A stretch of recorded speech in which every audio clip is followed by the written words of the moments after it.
Welcome to Blizzard Fire. We hope this video helps fire up your solution. You start by creating a print-ready canvas and bringing in references so proportions stay correct.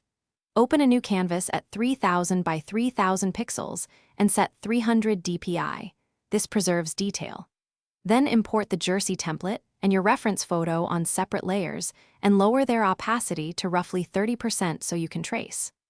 Once done, lock the reference layers and create a new clipping layer above the template for line work. This keeps your outlines consistent with the base shape. Next, focus on solid line art and establishing base color blocks.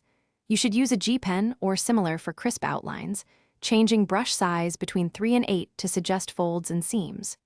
Create separate layers for each color area and enable clipping masks so fills stay inside the lines.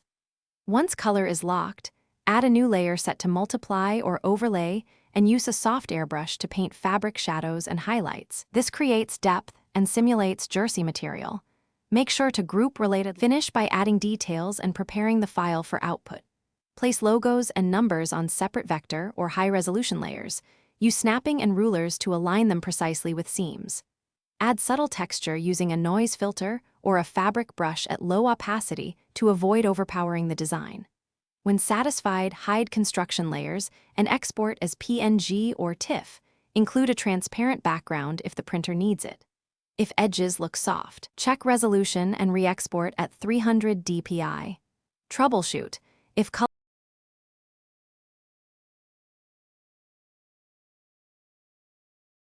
Thanks for watching. If you found this helpful, don't forget to like and subscribe.